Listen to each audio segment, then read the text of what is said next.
ॐ प्राणाय नमो यस्य सर्वमिदं वशे यो भूतः सर्वस्य ईश्वरो यस्मिन् सर्वं प्रतिष्ठितम् ॐ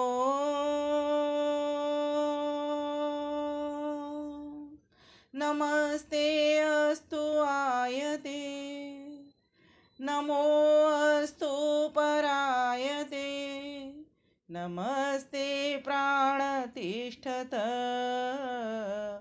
आसीनायोत ते नमः आसीनायोत ते नमः। केंद्रीय आर्यवक परिषद के तत्वावधान में मुझे लगता है 500 से अधिक गोष्ठियां हो गई हैं। पत्र दोबारा देख नहीं पाए, आज 524 भी हैं। बहुत खुशी की बात है और गर्व की भी बात है, प्रसन्नता की भी बात है। वास्तव में इतनी अधिक, और 3 वर्ष का लगभग काल हो गया हमारा कोरोना काल, और अनवरत चल रही हैं, और एक एक सप्ताह में 2 या 3 ऐसा इनका एवरेज रहा है। ऐसे भ्राता जिनके कारण ये हम सभी इस मंच का, भव्य मंच का लाभ ले पा रहे हैं, सुन पा रहे हैं, देख पा रहे हैं, समझ पा रहे हैं और अपने जीवन को ज्ञानामृत से भर पा रहे हैं, ऐसे भ्राता अनिल जी को मैं सादर प्रणाम कहती हूँ। साथ ही जहाँ जहाँ से भी जुड़े हुए हैं सभी बहनों भाइयों को एक साथ अपना नमन वंदन अभिनंदन करती हूँ। और इस मंच पर भी इसकी अध्यक्षता मुझे लग रहा है शायद डॉक्टर कल्पना रस्तोगी जी कर रही हैं, और अध्यक्षता सरस्वती बिहार से अनीता गुप्ता जी, ठीक है क्या नाम? अनीता गुप्ता जी है ना? नीलम गुप्ता जी कर रही है। मेरे सामने पत्रक नहीं है, जिस मोबाइल से जुड़ी हूँ उसमें नाम था। तो ऐसी दोनों बहनों को भी नमन करती हूँ, क्योंकि बिना अध्यक्ष के कार्य होता नहीं है और सामने प्रेजेंटेशन भी दे रही हैं, तो ऐसी बहन को भी नमन करती हूँ। आइए आज हम चर्चा करेंगे थोड़ी सी ईश्वर के नामों के ऊपर, क्योंकि विषय जो है वो थोड़ा सा संस्कृत में था, तो लोगों को, कईयों को तो समझ नहीं आ रहा, लेकिन जो योग दर्शन जानते हैं उनको सभी को समझ आया। तस्य वाचकः प्रणवः, ये उसका विषय था। तस्य कहते हैं उसका, उसका किसका? ईश्वर का। तो तस्य में ईश्वरस्य, ईश्वर का। वाचकः बोधक, अर्थात जिससे ईश्वर का ज्ञान होता है, वह कैसा, कौन सा नाम है? तो कहा प्रणवः। अब ये क्या प्रणव उसका नाम है या किस ओर ये इशारा कर रहा है? तो इस प्रणव शब्द को समझ लेते हैं। प्र उपसर्ग लगा हुआ है इसमें, और नो स्तुतौ, इस धातु से ये प्रणव शब्द बनता है। ओम ईश्वर है और एक ईश्वर का नाम ओम भी है। तो अभी तक तो हमने सबने यही सुना है कि ईश्वर का अपना नाम, मुख्य नाम, प्रिय नाम, बोला जाने वाला नाम, जप करने वाला नाम ओम है। लेकिन यहाँ पर क्या कह दिया कि प्रणव भी उसका नाम है? तो ये तो हमारी असमंजस की स्थिति हो गई कि हम क्या कहें, उस ईश्वर को ओम कहें या प्रणव कहें। तो प्रणव का जो अर्थ निकलेगा, प्रकर्षेण नूयते स्तूयते अनेन इति प्रणवः। प्रकृष्ट रूप से ओम पद से जिस ईश्वर की, जिस सर्वश्रेष्ठ ईश्वर की उत्कृष्ट रूप से स्तुति, प्रार्थना, उपासना की जाती है, ऐसे शब्द को प्रणव कहते हैं। अर्थात जिस ईश्वर की, ईश्वर तो एक ही है, 2 4 6 तो होते नहीं, क्योंकि वेद ने स्वयं मना कर दिया, ना द्वितीयो न तृतीयो न चतुर्थो न पंचमो। तो एक ही ईश्वर है, तो उस ईश्वर की किस रूप से स्तुति की जाती है? तो ये प्रणव शब्द हमको बता रहा है कि उस ईश्वर की जो कि सर्वोपरि है, सर्वश्रेष्ठ है, उसकी प्रकृष्ट रूप से जब स्तुति की जाती है तो उस शब्द का नाम प्रणव है। तो प्रणवई ओमकार, अर्थात प्रणव ही ओमकार है, जिसकी इस तरह से स्तुति की जा रही है। मात्र एक शब्द मात्र है ये प्रणव। तो ऐसा प्रणव जिसकी इस तरह से स्तुति की जा रही है, वह उस ईश्वर का नाम ओम है, उसका मुख्य नाम ओम है। उस ओम नाम को ही और उस ईश्वर को ही हम परमात्मा कहते हैं, उस ईश्वर को ही हम परमेश्वर कहते हैं, उस ईश्वर को ही हम ब्रह्मा कहते हैं, उस ईश्वर को ही हम विष्णु कहते हैं, उस ईश्वर को ही हम शंकर कहते हैं, शिव कहते हैं, अग्नि कहते हैं, वायु कहते हैं, आदित्य कहते हैं, मित्र कहते हैं, वरुण कहते हैं। अनेक नाम से उनको पुकारा करते हैं हम उस ईश्वर को। तो क्या वो नामों से नहीं पुकारे? फिर बिल्कुल पुकारें, पुकारने की कोई मना नहीं है। एक व्यक्ति के भी बहुत सारे नाम होते हैं, लेकिन एक अपना नाम होता है, मुख्य नाम जो प्रिय नाम होता है वो एक ही होता है, जिससे साइन चलते हैं, जिससे हस्ताक्षर चलते हैं। कहीं भी जाओगे एक ही नाम से हस्ताक्षर चलेंगे हमारे।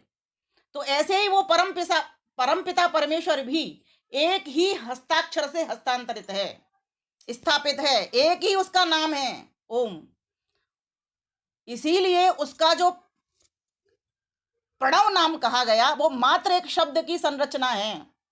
अब बच्चों के भी हम प्रणव नाम देखते हैं, बड़ों के भी नाम, घरों में बहुत सारे लोगों के नाम प्रणव होते हैं और ओम भी होते हैं।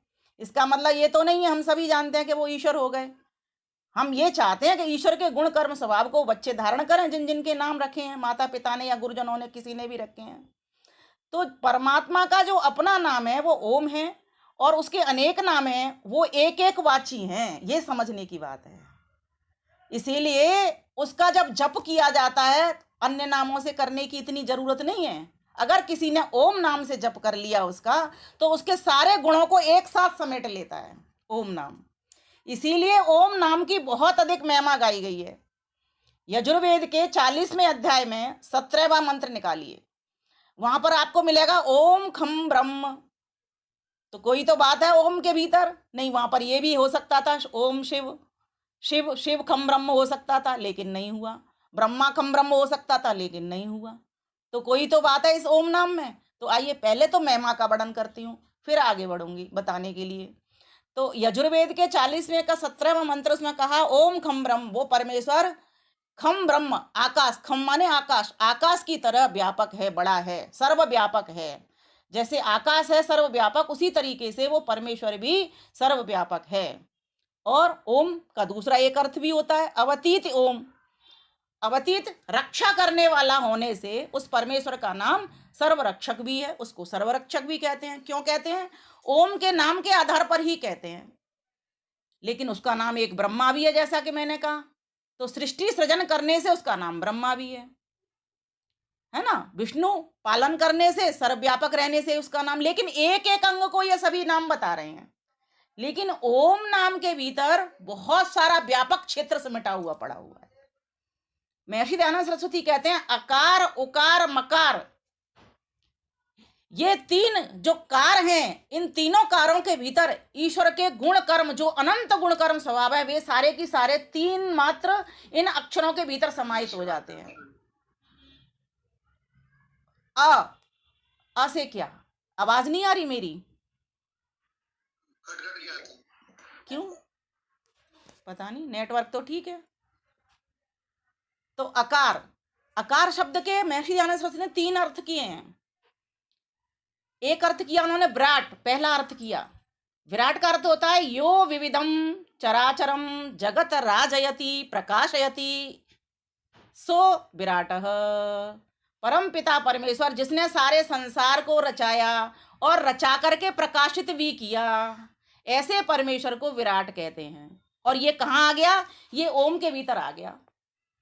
अब ये विष्णु के भीतर तो नहीं है ये वाली बात, तो इसका मतलब विष्णु एकवाची हो गई बात। माना कि ईश्वर विष्णु भी है, लेकिन ओम के जो एक ही अक्षर है उसके भीतर विराट शब्द आ गया कि उसने सारे संसार को रचाया और उसमें प्रकाश भी भरा। दूसरी बात, एक शब्द और आया अग्नि, अकार में ही अग्नि भी छुपा हुआ है। और अग्नि का क्या अर्थ दिया है वहां पर? वो लिखते हैं यो अंचति अच्छेति गति अंगतीति वासो अयम अग्नि। अर्थात जो ज्ञान स्वरूप है, जो सर्वज्ञ है, जो प्राप्त होने वाला प्राप्तक है, जो पूजक है अर्थात सत्कार करने योग्य है, नमस्कार करने योग्य है, जो आगे आगे है। और 3 अर्थ और बता दिए वहां पर, ज्ञान गमन और प्राप्ति अग्नि के। ईश्वर हमको ज्ञान देता है, गति देता है सारे संसार को, सारे लोक लोकांतरों को उसने गति दी है, हम लोगों को भी गति दी है उसी ईश्वर ने। और प्राप्ति, हर वस्तु प्राप्त करा रहा है, संसार की भी कराता है और अपना ज्ञान आनंद भी वो प्राप्त कराने वाला है। तो इस ओम में क्या खासियत है जिसको प्रणव शब्द से उसकी स्तुति की जा रही है, जिस परमेश्वर की, उस ओम में ऐसी क्या खासियत है? तो उसमें यही खासियत है कि ये जो आपको अग्नि, विराट, ये जो मैंने नाम बोले, ये कहीं किसी नाम में सिद्ध नहीं होंगे। फिर तीसरी बात, विश्व, उस परमेश्वर के आकार के भीतर एक विश्व नाम भी आ जाता है। वो क्या कहता है? वहां लिखा है, विशंति प्रविष्टानी सर्वाणी आकाशादीनि भूतानी, आकाशादीनि भूतानी, जिसमें सब आकाश आदि भूत प्रवेश करते हैं और जो सब भूतों के भीतर प्रवेश किया हुआ है, जो रह रहा है, ऐसे परमेश्वर का नाम विश्व भी है। अब अपने ऊपर घटा करके देखिए, क्या आपने सारे संसार को बनाया? क्या आपने सारे संसार को प्रकाशित किया? नहीं। कोई भी जीवात्मा यह काम नहीं कर सकती जो विशेषताएं इस ओम नाम के भीतर आ रही हैं। और क्या आप अग्नि हो, एक सीमा तक तो हो, एक छोटे क्षेत्र तक तो अग्नि बन करके काम कर रहे हो, लेकिन एक विस्तृत क्षेत्र का जो काम कर रहा है वो तो परमपिता परमेश्वर ही है। इसी प्रकार से विराट, विराट शब्द भी, अग्नि शब्द भी और विश्व शब्द भी। हम तो एक देशी हैं ना, तो हम सब भूतों में कैसे प्रवेश कर रहे हैं? हम तो एक देशी हैं, एक जगह तो दूसरी जगह नहीं है। ईश्वर तो सर्वत्र है, सर्वव्यापक है, सभी भूतों में प्रवेश किया हुआ है और सब भूत उसमें प्रवेश कर रहे हैं। इतनी सूक्ष्माति सूक्ष्म सत्ता और इतनी बृहद व्यापक उसकी सत्ता है। अब देखिए उकार पर चलिए आप थोड़ा सा, अ जमा ओ हो जाता है, और इसके बीच में लगने वाली 3 की संख्या है, वो न तो ई है न ओ है, वो 3 की संख्या जिसको प्लुत स्वर कहते हैं। एक होता है ह्रस्व, दूसरा होता है दीर्घ, एक होता है प्लुत। ह्रस्व होता है सबसे छोटा, छोटे ताल में पढ़िए, जैसे अ हो गया, आ ये दीर्घ हो गया, और प्लुत में इसी को पढ़िए, ओ 3 ताल आपकी आ जाएंगी। तिगुना हो जाता है ह्रस्व का, वो जो दुगना हो जाता है वो दीर्घ होता है। तो अब इसमें इतनी विशेष बात है कि उ से अ जमा उ, अ की बात हो गई, 3 नाम लिखे, वहीं पर उ की भी बात है। यो बाती चराचरम जगत धरती बलिनाम बलिष्ठ सवायु, जो अनंत बलवान है, वायु के समान, जैसे वायु बड़े बड़े बिल्डिंग्सों को उड़ा के ले जाती है। क्या हुआ, आवाज नहीं आ रही? ले जाती है, उसी प्रकार से वो परमेश्वर भी अनंत बलवान है। अब तेजस, ओ के भीतर ही एक तेजस शब्द भी आ जाता है। उसका क्या अर्थ है? स्वयं प्रकाशित और सब लोगों को प्रकाशित करने वाला। ये देखिए परमेश्वर के नाम के, एक नाम के भीतर इतने सारे गुण एक साथ आ रहे हैं, और वो भी बृहद बृहद गुण आ रहे हैं जिनको कोई नहीं कर सकता। इसीलिए ओम का नाम मुख्य है, इसीलिए उसकी प्रकृष्ट रूप से स्तुति की जानी है, इसीलिए उसके लिए प्रणव शब्द दिया। तस्य वाचक प्रणव, प्रणव करोगे अर्थात प्रकृष्ट रूप से उसकी स्तुति करोगे तो वो परमात्मा आपको साक्षात होगा, प्रत्यक्ष होगा। अभी बताऊंगी कि किस तरीके से करनी होगी स्तुति। और क्या कहा? तेजस, स्वयं प्रकाशित, सब लोगों को प्रकाशित, लोगों को प्रकाशित करने वाला। और ईश्वर, ईश ऐश्वर्य, अनंत ऐश्वर्य वाला है वो, और जिसके भीतर सत्य है, विचार है, ज्ञान है ना, अनंत ऐश्वर्य है, इसीलिए उस ईश्वर को ईश्वर कहते हैं। आदित्य, अब ये सब मां के भीतर आते जा रहे हैं, हिरण्यगर्भ, वायु, तेजस। हिरण्यगर्भ का अर्थ और बता देती हूँ आपको। हिरण्यगर्भ कहते हैं तेजो वही हिरण्यम ज्योतिर्वही हिरण्यम, अर्थात हिरण्यानी सूर्यादीनी तेजांश गर्भे यस्य स हिरण्यगर्भ, जिसके गर्भ के भीतर सभी लोक लोकांतर पड़े हुए हैं, सभी चमकीले पदार्थ पड़े हुए हैं, सभी रत्न भी पड़े हुए हैं, नाना प्रकार की जितनी भी वस्तुएं सब उसी के गर्भ में पड़े हुए रहते हैं। जैसे एक माँ के गर्भ में एक बालक का निर्माण होता है, उसी प्रकार से उस परमेश्वर के गर्भ में, अर्थात परमेश्वर इतना बड़ा है। आज मैं इसी बात को खोलती हूँ, परमेश्वर कितना बड़ा है, तब आगे बढ़ूंगी। एक मंत्र आता है, आप सभी स्तुति प्रार्थना उपासना में पढ़ते हो, ओम हिरण्यगर्भ समवर्तताग्रे भूतस्य जातः पतिः एक आसीत् सदाधार पृथिवीं द्यामुते मां कस्मै देवाय हविषा विधेम। उस मंत्र के भीतर में बताया गया है कि ईश्वर कैसे बड़ा है। तो वहां पर कहा है कि कोई भी वस्तु को जांचने के लिए, मापने के लिए कौन कौन सी चीजें लेनी पड़ती हैं, जब पता लगता है कौन सी वस्तु कितनी बड़ी है। अच्छा, ईश्वर वस्तु है, पदार्थ है, क्या है? बहुत से लोग तो यही नहीं पता लगा पाते हैं, लेकिन ईश्वर भी एक वस्तु है, एक चेतन पदार्थ है, एक चेतन सत्ता है, एक चेतन द्रव्य है, जिसके भीतर गुण रहते हैं। किसी भी गुणी का पता लगाने के लिए उसके गुणों से उसका पता लगाया जाता है। तो देखो परमेश्वर कैसे बड़ा है, इसको समझते हैं। हिरण्यगर्भ, जिसके भीतर इतने बड़े बड़े लोकांतर हैं, वो बड़ा नहीं होगा क्या? आकार और स्वरूप की दृष्टि से भी वो बहुत बड़ा है, इतना बड़ा किसी का आकार नहीं होता।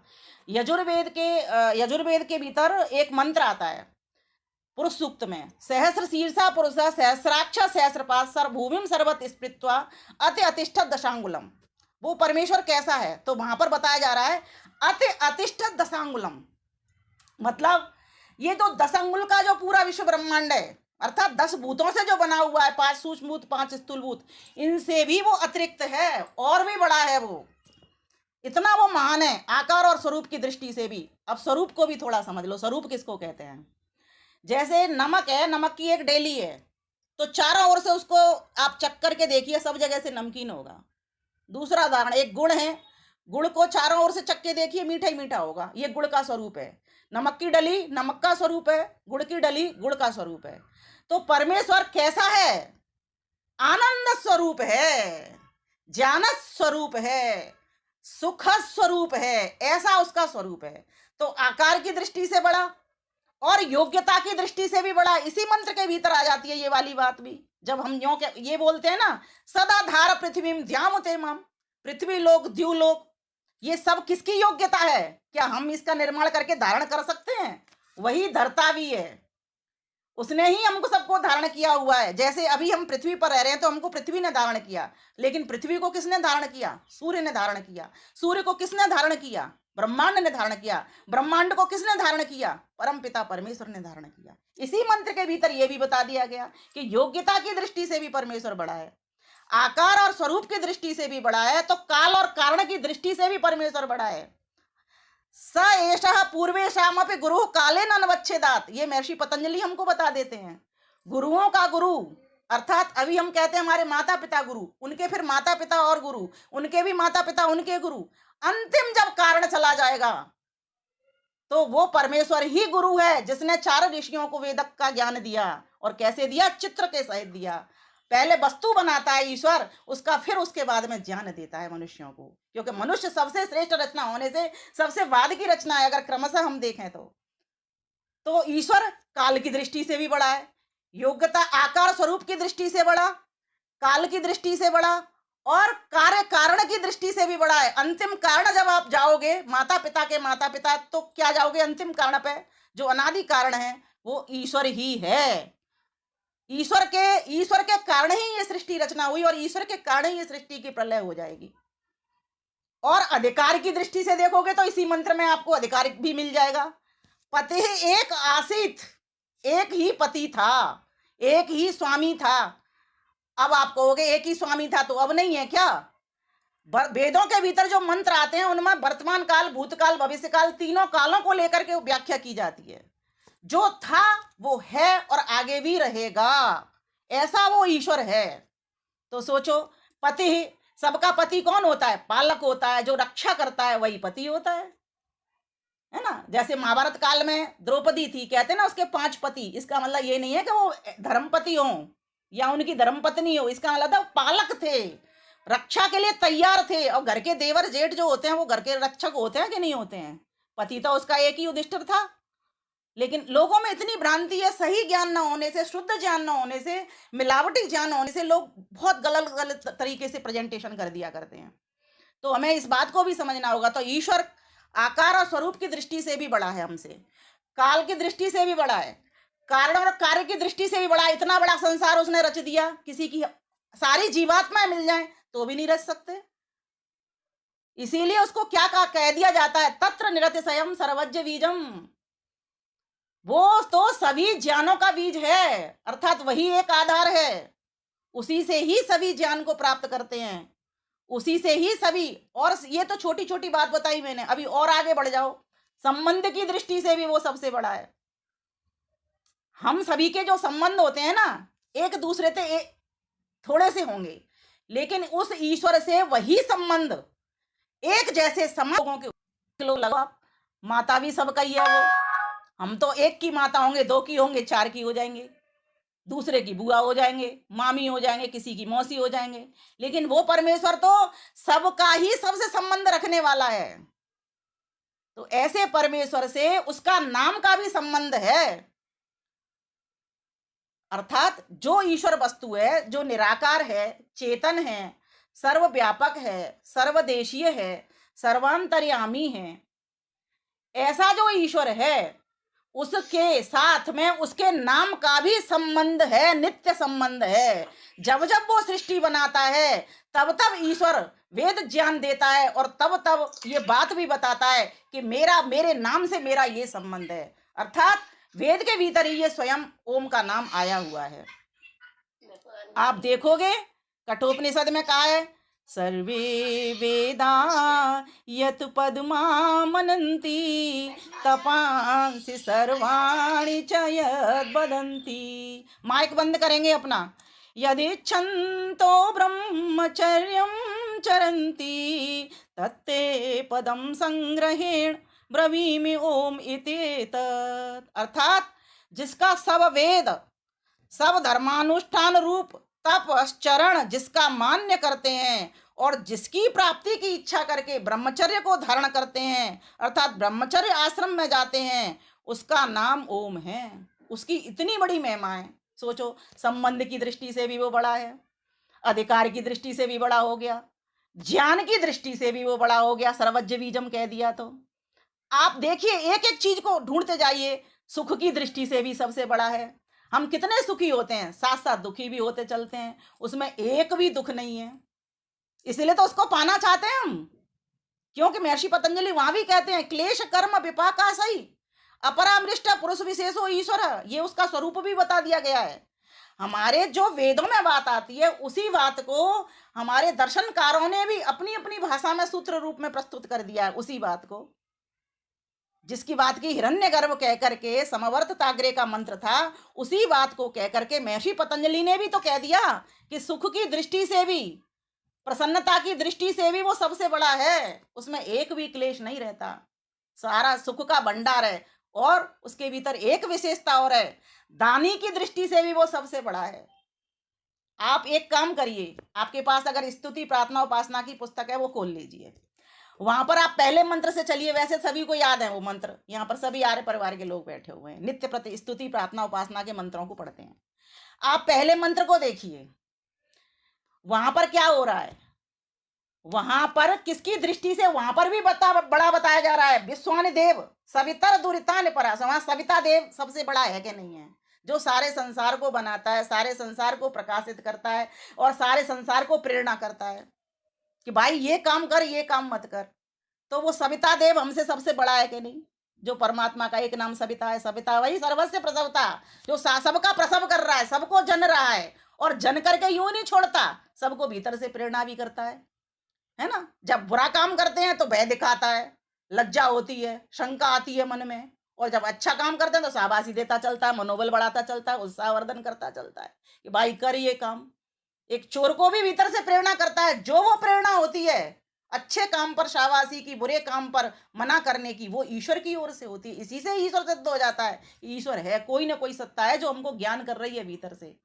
दूसरा मंत्र उठा लो, हिरण्यगर्भ का मैंने अभी व्याख्या कर दी थोड़ी सी। अब यह आत्मदा वाला ले लीजिए, वहां पर भी दान की दृष्टि से भी वो सबसे बड़ा है। देखो, यह आत्मदा वलदा, अगर वो आत्मा के भीतर ज्ञान नहीं देता, शरीर के भीतर बल नहीं देता, शरीर बल नहीं, तो वार्ता व्यवहार कैसे, शरीर को कैसे चलाते। सोचिए, एक बार चिंतन करिए, मेरे साथ डूबिए।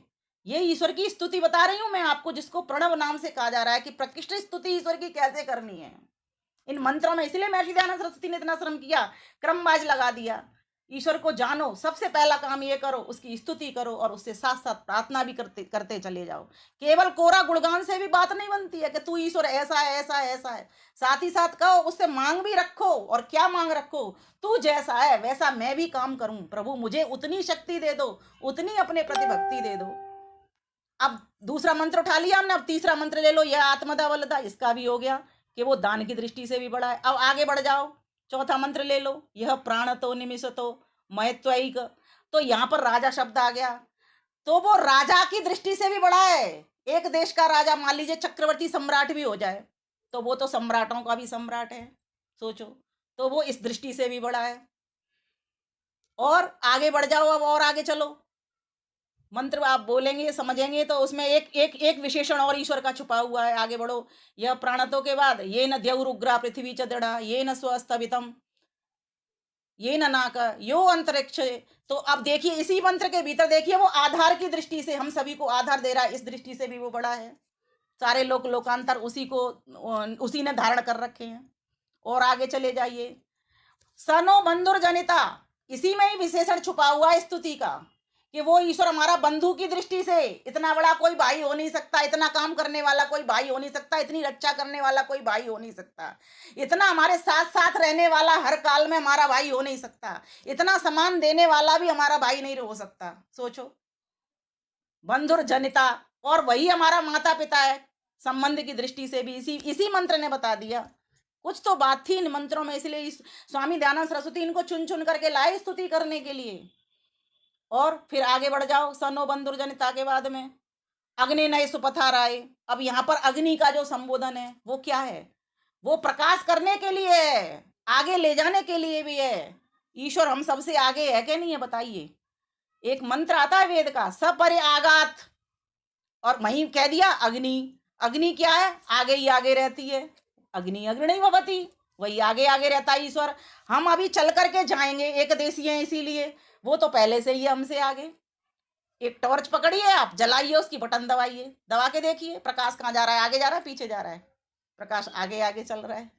तो ईश्वर अग्नि है, तो प्रकाश की दृष्टि से भी वो बड़ा है। अब आप ये देखिए, बल की दृष्टि से, ज्ञान की दृष्टि से, अधिकार की दृष्टि से, योग्यता की दृष्टि से, कार्य कारण की दृष्टि से, काल की दृष्टि से, आकार स्वरूप की दृष्टि से, ज्ञान की दृष्टि से, सुख की दृष्टि से, बल की, कितने भी आप लगाते चले जाइए, हर चीज में वो हमसे बड़ा है। तो जब हम माइक बंद करेंगे, कृपया माइक बंद करेंगे, माइक बंद करेंगे कृपया, कृपया माइक बंद करेंगे। आयोजक से निवेदन है, कृपया इनका माइक बंद करें। प्रजापति, और एक शब्द और आया था, एक मंत्र भूल गए थे, प्रजापति वाला, उसमें भी प्रजापति प्रजा का पालक है, रक्षा करने की दृष्टि से भी वो सबसे अधिक रक्षा हमारी कर रहा है। बताइए, जब हम बन रहे थे माता के गर्भ में तो कौन रक्षा कर रहा था हमारी? ईश्वर ही कर रहा था, ईश्वर ही हमारा निर्माण कर रहा था। हम निर्माण करते हैं तो कहीं किसी भी चीज को बनाएंगे, एक चित्र को भी बनाएंगे, साथ साथ उसे मिटाते चलते हैं, भगवान को रबड़ नहीं लेनी पड़ती। और हमारा निर्माण कार्य प्रकाश में होता है, परमेश्वर का निर्माण कार्य सब अंधकार में ही होता है। ये सृष्टि अंधकार से आच्छादित थी, ये वेद मंत्र हमको मिल रहा है, और उसमें ही उसने ये प्रकाश हमारे लिए, उसको प्रकाश की आवश्यकता नहीं है, क्योंकि प्रकाश के लिए ही उसने ये नेत्र बना दिए हमें देखने के लिए, आकाश बना दिया शब्दों को सुनने के लिए, क्योंकि शब्द आकाश में रहते हैं, गंध बना दी नाक से सूंघने के लिए, पता लगे वायु कैसी बह रही है, शीतल बह रही है, ठंडी बह रही है। अग्नि बना दी रूप को दिखाने के लिए, स्पर्श करने के लिए, इसमें ताप है, हाथ जल जाएगा और इससे बहुत बड़े बड़े काम भी हो जाएंगे तुम्हारे।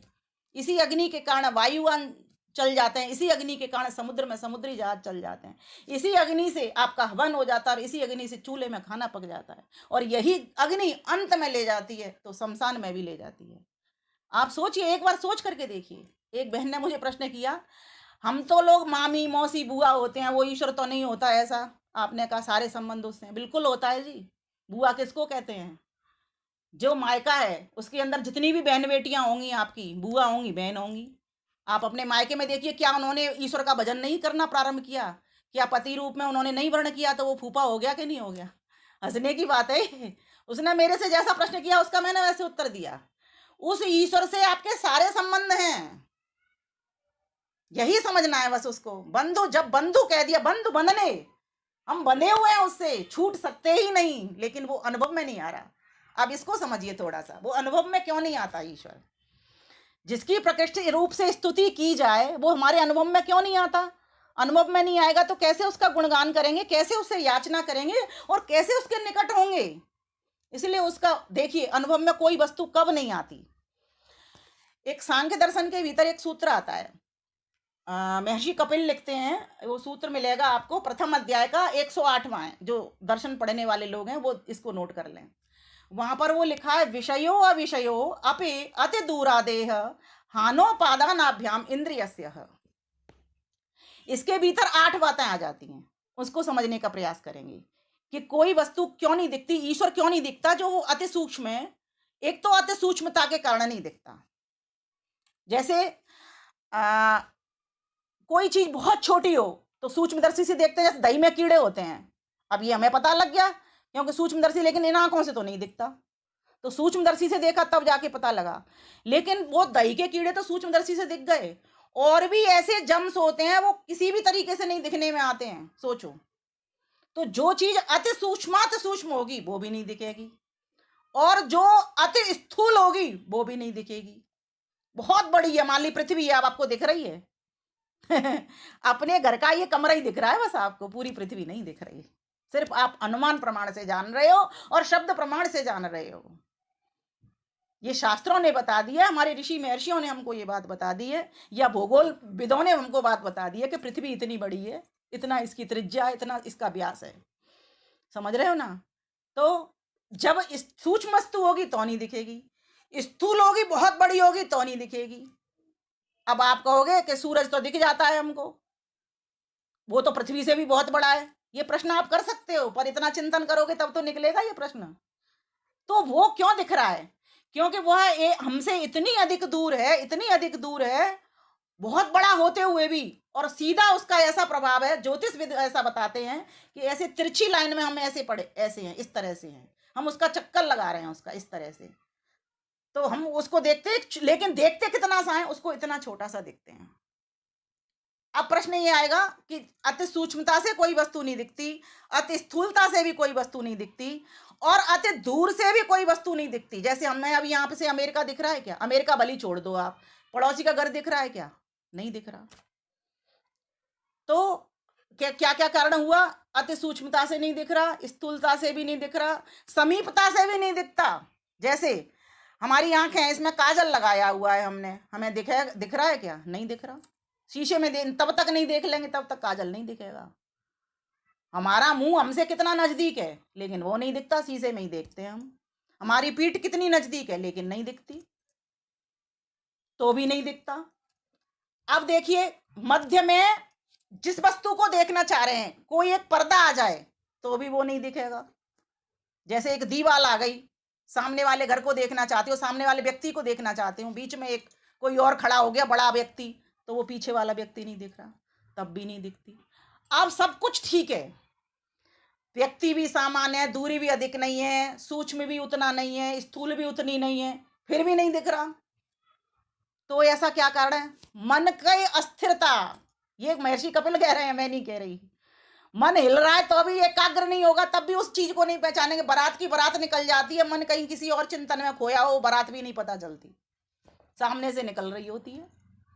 स्टूडेंट लाइफ में ये ऐसा हमारे साथ बहुत होता था, जब पेपर आते थे, पढ़ने में ऐसे मशगूल हो जाते, आंखें खुली थी, सब कुछ होता था, लेकिन हमें पता नहीं चलता था क्या निकल गया और कौन क्या बोल गया, क्योंकि जब तक एकाग्र चित्त नहीं होंगे तब तक वो चीज याद नहीं होगी हमको। समाधि तो वहां भी हमको लगानी पड़ती है, ध्यान रखना, अर्थात प्राप्ति, समाधि में समाधान तो वहां भी करना पड़ता है, सॉल्व करने पड़ते ना सवाल, तो वहां पर शब्दों में, अंकों में समाधि लगाई जाती है।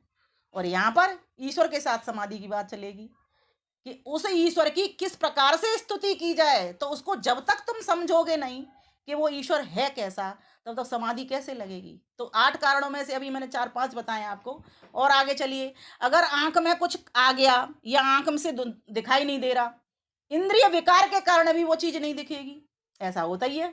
अंधे हो जाते तो नहीं दिखता कुछ भी सामान, कुछ भी हो सामने, घर में पड़ा हो। अब देखिए ईश्वर क्यों नहीं दिख रहा है हमको, इसमें कारणों को पकड़िए।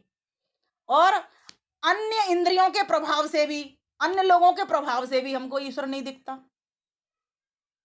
तो ऐसे ऐसे 8 कारण वहां पर गिना दिए गए हैं। आप सांख्य दर्शन का सूत्र खोलेंगे, वहां पर आपको मिल जाएंगे। तो ये मोटी मोटी कुछ बातें मैंने आपके सामने इस तरह की यहाँ पे रख दी कि वो ईश्वर क्यों नहीं दिखता। एक तो वो अणोर अणियान महोर महियान, अति सूक्ष्म उसकी सत्ता है, इसलिए भी नहीं दिखता। और अगर अति सूक्ष्म सत्ता नहीं होगी तो वो सर्वव्यापक भी नहीं हो सकता, ये भी याद ध्यान रखने की है। इसीलिए उसके जो कण हैं, अब कण कहो, अणु परमाणु तो कह नहीं सकते, क्योंकि अणु परमाणु तो प्रकृति में होते हैं, वो तो उसका तो कोई रूप नहीं है, कोई रस नहीं है, कोई गंध नहीं है, कोई स्पर्श नहीं है, कोई शब्द नहीं है। अशब्दम अरूपम अरसम अगंधम अस्पर्शम, ठीक है ना। तो क्या करें, करें तो करें क्या, कैसे उसको पकड़ें? तो मैंने जो एक बात पकड़ी है वो ये पकड़ी है कि उस ईश्वर को पकड़ने के लिए अगर जब हमको इतना बोध हो जाएगा, जितना कि मैंने अभी यहाँ पर थोड़े से शब्दों में उस ईश्वर के ज्ञान को प्रस्तुत किया है। ज्ञान मेरा नहीं है, ज्ञान ईश्वर का है। ईश्वर के ही ज्ञान को मैं निमित्त बनी हूं आप तक पहुंचाने में।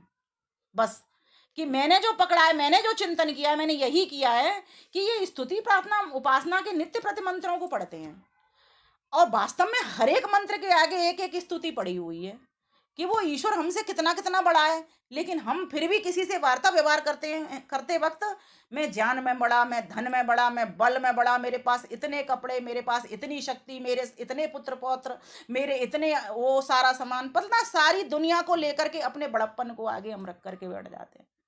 इसीलिए शायद मुझे लगता है कि ईश्वर नहीं मिलता। अगर इस बड़ेपन को ईश्वर के बड़ेपन के आगे देखना प्रारंभ कर दें तो आपकी सत्ता मात्र इतनी सी दिखाई देगी, इतना कोना दिखाई देगा। आपको पता है स्वामी विवेकानंद जी एक बहुत बढ़िया बात कहती है, मुझे बहुत अच्छी लगती है। 90% हिस्सा हमें ईश्वर का मिला हुआ है, ज्ञान बल वस्तु जो कुछ मिला है, और 2% हमें माता पिता से मिला, 2% हमको गुरुजनों से मिला, 2% हमारे समाज के लोगों से मिला, 2% हमें गुरुजनों से मतलब विद्वानों से मिले, संत महात्मा जो भी आते हैं, अलग अलग लोग आते हैं, अध्यापक वगैरह आते हैं, उनसे मिल गया। बचा कितना सा? इतना सा। मात्र 2% में हम हकदार होते हैं। वो भी कितने कितने से होते हैं? मतलब आप कितनी अपनी आकलन करोगे जब संध्या मंत्र पढ़ते हो ना, वहां पर कैसे आकलन करते हो आप? जब आप देख रहे होते हो कि परमेश्वर ने इस बृहद सृष्टि को बनाया तो मैं कितना सा हूं, मैं इतना सा भी नहीं हूं, पिद्दी सा भी नहीं हूं। तो जब व्यक्ति को इस प्रकार से अपने आप का आकलन करना आ जाएगा, ठीक है, तो व्यक्ति उस ईश्वर को बड़े रूप में पाएगा। है उसका सत्य तो यही है कि वही बड़ा है, हम बड़े हो ही नहीं सकते। बस उसने यही समझने के लिए ये मनुष्य की गाड़ी हमको दी है। पर्दा जो रुकावट है मिलने ही नहीं देता, अज्ञान की जकड़न से हिलने ही नहीं देता। इसी अविद्या को नष्ट करना है। जब मैं था तब हरे नहीं, अब हरे में ना, सब अंधियारा मिट गया जब दीपक देखा माए। जब प्रकाश हो जाएगा, जब विद्या आ जाएगी तो सारा अंधेरा स्वतः समाप्त। एक पावर का बल्ब जल जाता है, जलते के साथ ही सारा अंधेरा छूमंतर हो जाता है। अंधेरे को मत कहो तू चला जा, एक प्रकाश का बल्ब जला दो, वेद का बल्ब जला दो, अंधेरा स्वतः दूर भाग जाएगा, विद्या स्वतः दूर भाग जाएगी। इसलिए ऋषि मुनियों के ग्रंथों को पढ़ो, उन्होंने बताया है कि कैसे ईश्वर की स्तुति करना है। स्तुति का फल क्या है, पहले तो ये भी जान लो। स्तुति कहते हैं गुणगान को, स्तुति कहते हैं कीर्तन को। इसका फल कितना सुंदर है। जो व्यक्ति किसी का भी गुणगान करता है, अभी ईश्वर को छोड़ दीजिए, आप किसी की प्रशंसा करते हो, उससे आपसे प्रेम बढ़ता है, और निंदा करते हो तो वो आपसे दूर चला जाता है ना। बस ठीक इसी तरीके से। और जब प्रेम बढ़ता है तो आप उसके नजदीक जाते हो, उसकी उपासना करते हो, मीन्स उसके पास बैठते हो, उसके पास हो जाते हो। जब पास होते हो तो आप उससे गुण कर्म उसके ले आते हो। भाई शराबी के पास बैठता है तो उसके गुण कर्म ले उठा लाता है, शराब पीना जुआ खेलना सीख जाता है ना। सत्संगियों के पास, संत महात्माओं के पास बैठता है, उनसे ले लेता है। और जो कुछ ईश्वर को जानना चाह रहा है वो अपने ही साथ बैठ जाता है, आंखें बंद करके चिंतन मनन में खो जाता है घंटों घंटों, तो वो ईश्वर से हीरे मोती उठा करके ले आता है। सोचिए, ये चिंतन का विषय है। स्तुति, यही स्तुति है असली।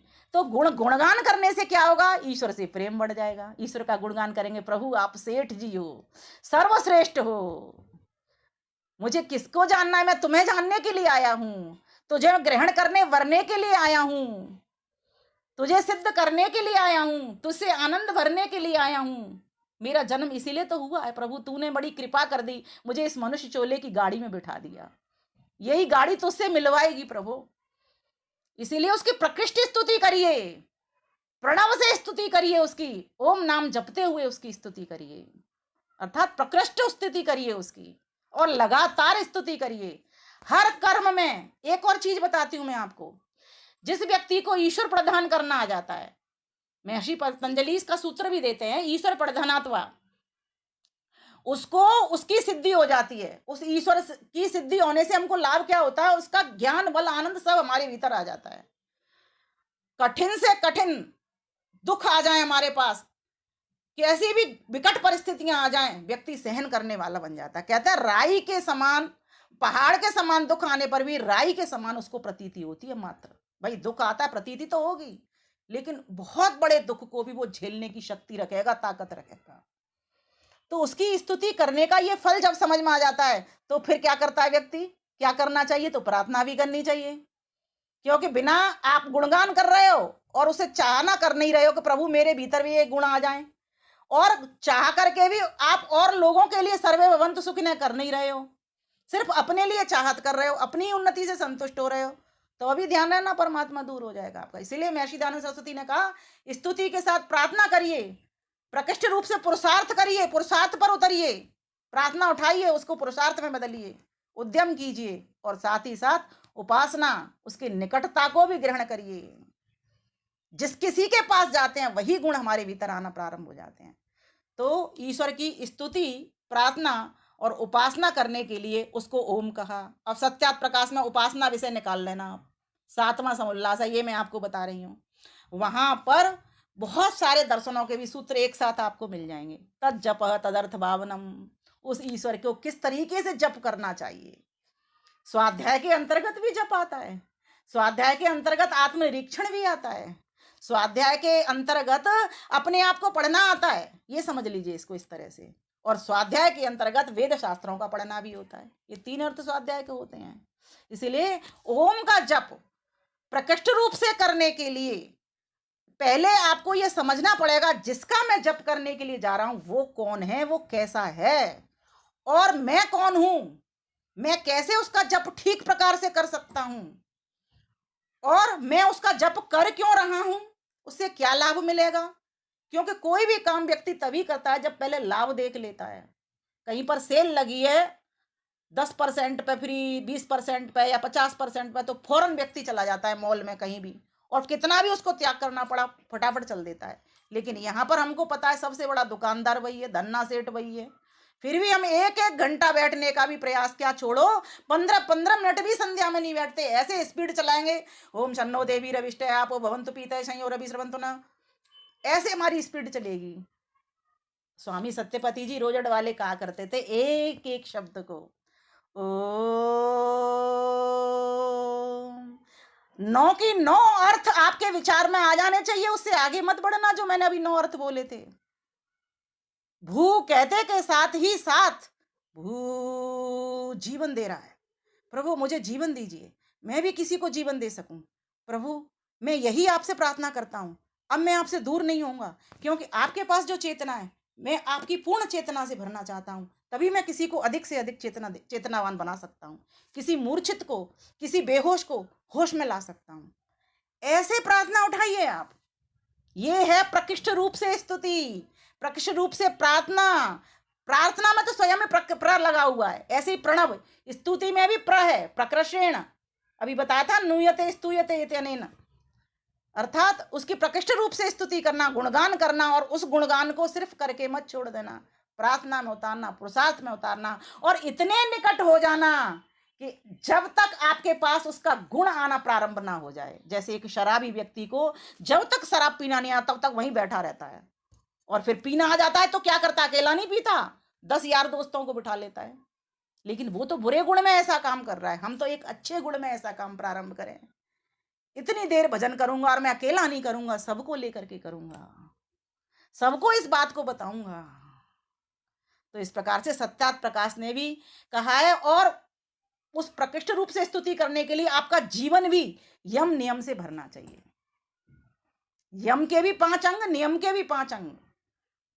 और ये इसकी तो व्याख्या कभी लंबी होगी कि अष्टांग योग के भीतर आता है। मुझे लग रहा है समय मेरा हो जाएगा फिर, तो अब मैं आगे बढ़ती हूँ। और यजुर्वेद में ओम कृतो स्मर, ओम क्लेवे स्मर, इस तरह से, अर्थात हे जीव तू ओम का स्मरण कर। कितनी महिमागान कहाँ कहाँ देखोगे आप। क्लेवे स्मर, अपने सामर्थ्य को पहचान, कितना तूने कर लिया, कितना तुझे आगे करना है, क्यों इस शरीर के पीछे पड़ा है। ये सारा शरीर तो ऐसे ही 5 तत्वों में मिल जाने वाला है। ये जो आत्मा है, वायुरनिल अमृतम अथेदम, इसका कभी मरण नहीं होता, इसका कभी जन्म भी नहीं होता। हाँ, जब शरीर धारण करते हैं उसको संयोग का नाम, आत्मा का शरीर से जुड़े रहने का नाम जो संयोग है उसको हम जन्म कह दिया करते हैं, और आत्मा जब शरीर को छोड़ करके चली जाती है तो उसको वियोग कह दिया करते हैं। ये समझने की बात है। जब तक हम इतना नहीं समझेंगे, और देखिए और आगे बढ़ते हैं।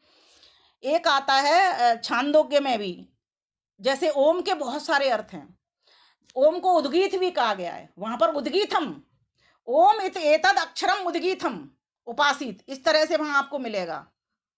छांदोग्य उपनिषद खोलेंगे तो जिसका कभी नाश नहीं हो, जिस अक्षर का, इसीलिए कहते हैं ना अक्षर ओम अनादि अपार, परम पिता सबके आधार। उस परमेश्वर का कभी क्षर होता नहीं, अजन्मा है, अज है वो। और आप एक प्रतिमा देखना चाहते हो तो महर्षि दयानंद ने उसकी प्रतिमा भी दे दी है आपको, आर्य समाज के दूसरे नियम में पूरी की पूरी प्रतिमा दे दी है आपको।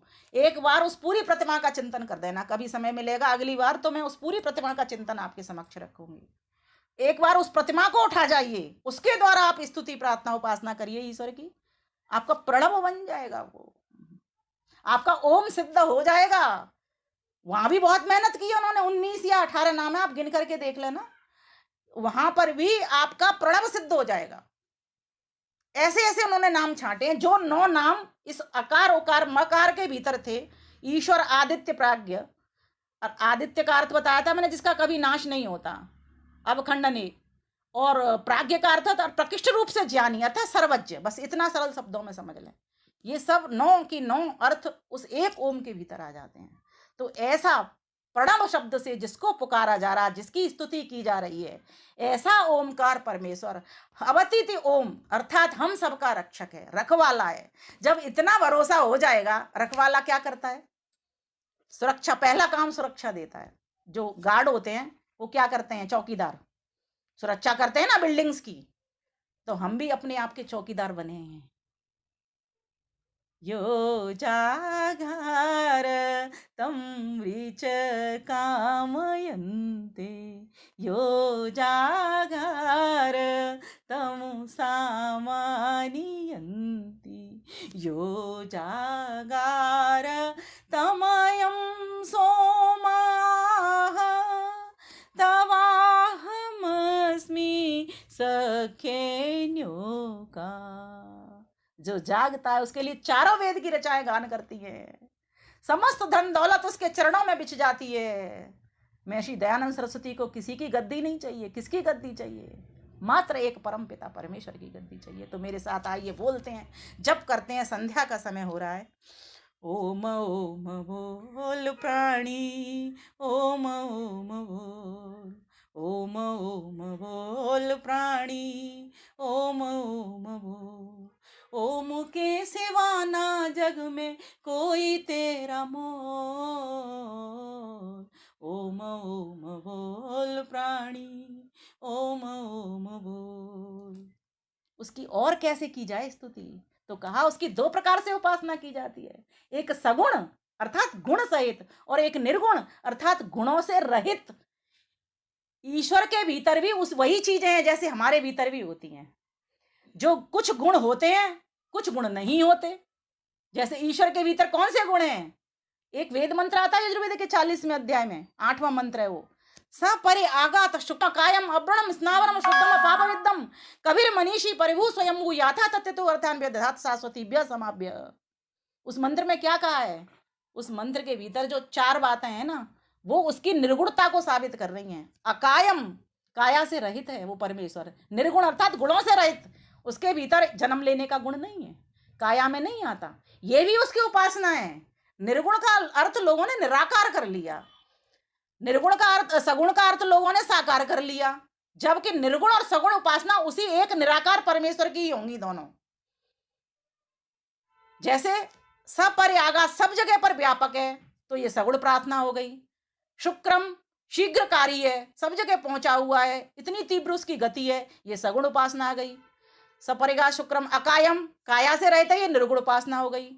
अब्रणम, उसमें छिद्र हो नहीं सकता क्योंकि सब जगह ठसाठस भरा हुआ है, ज्ञान से वो लबालब है, तो छिद्र उसमें हो नहीं सकता, छिद्रों से रहित है अर्थात उसमें छेद का गुण नहीं है, हो नहीं सकता, तो ये निर्गुण उपासना हो गई। अकायम अव्रणम अस्नावरम, नस नाड़ियों के बंधन से न्यारा है, रहित है, तो ये निर्गुण उपासना हो गई।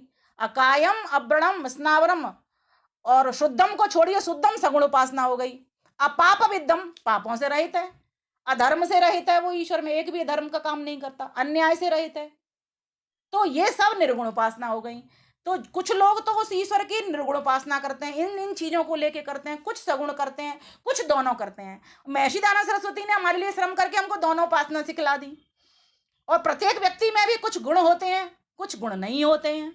तो इस तरीके से ईश्वर में भी कुछ गुण हैं और कुछ गुण नहीं भी हैं।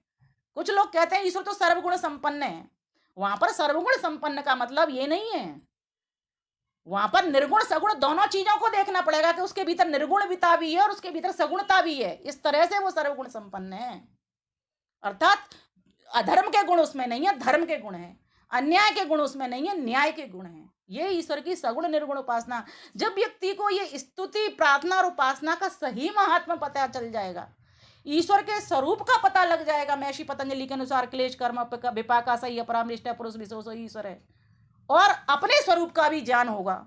लेकिन होगा कब?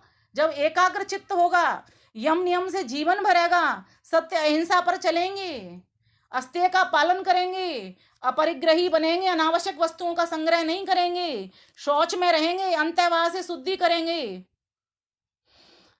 संतोष का पालन करेंगे, पुरुषार्थ करेंगे, उसके बाद जो फल मिलेगा उस पर संतोष धरेंगे, तपस्वी बनेंगे, मान हो अपमान हो, फूल मिले कांटे मिले, सब में सम रहना सीखेंगे, स्वाध्याय करेंगे।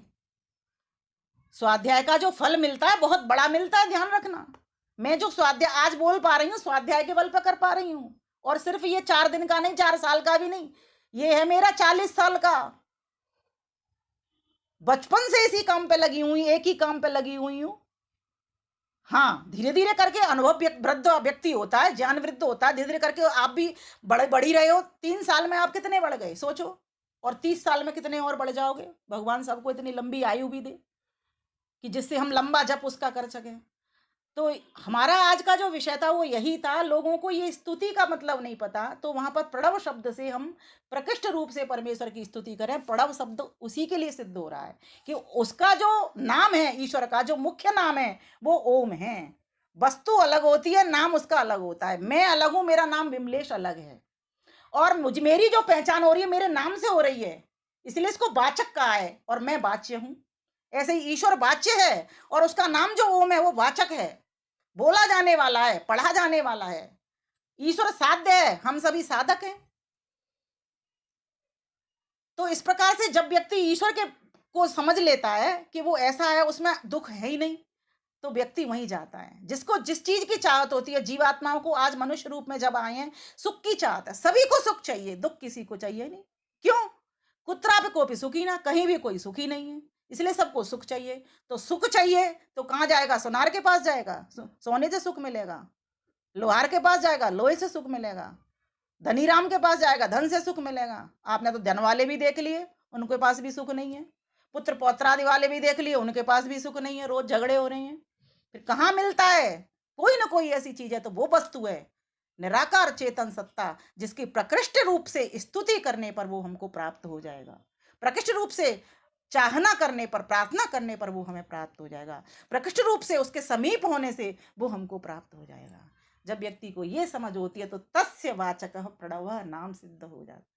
ओम ओम बोल प्राणी, ओम ओम बोल, ओम के सिवा ना जग में कोई तेरा मोल। ओम ओम बोल प्राणी, ओम ओम बोल, बिन प्रभु के बंदे तेरी क्या ही औकात है। रिश्ते नाते दुनियादारी 4 दिन की बात है। रिश्ते नाते दुनियादारी थोड़े दिन की बात है। हो 4 दिन की चांदनी में हो, 4 दिन की चांदनी में हो न डावाडोल। ओम ओम बोल प्राणी, ओम ओम बोल, ओम ओम बोल प्राणी, ओम ओम बोल। जान के ये बात सच्ची, जिंदगी बिताए जा। जान के ये बात सच्ची, जिंदगी बिताए जा। विमल कमल धवल होके ओम ओम गाए जा। विमल कमल धवल होके, विमल कमल धवल होके ओम ओम गाए जा। हो सौंप करके डोर उसको, हो यद करोसी यदस्नासी, यद जो होसी ददासी यद। गीता में भगवान कृष्ण कहते हैं अर्जुन से, यद करोसी, जो कुछ करता है मेरे अर्पण कर दे। जो कुछ हवि देता है, आहुति देता है, यज्ञ करता है, वो मेरे को समर्पण कर दे। कर तू, लेकिन मुझे मान उसका दाता। वास्तव में जीवात्मा प्रयोग करता है, मालिक नहीं है, स्वामी नहीं है, भूल कर बैठा है। यद करोसी यदस्नासी, जो कुछ खाता है मुझे समर्पण कर दे। ओम ब्रह्मार्पणम ब्रह्म हविर ब्रह्माग्नौ ब्रह्मणाहुतम ब्रह्मैव तेन गंतव्यम ब्रह्म कर्म समाधिना। मुझे समर्पित हो जा। सौंप करके डोर उसको, हो सौंप करके डोर उसको, मस्त हो के डोर। ओम ओम बोल प्राणी, ओम ओम बोल। ओम ओम बोल प्राणी, ओम ओम बोल। ओम के सिवा ना जग में कोई तेरा मोल। एक की संख्या बहुत महत्वपूर्ण है।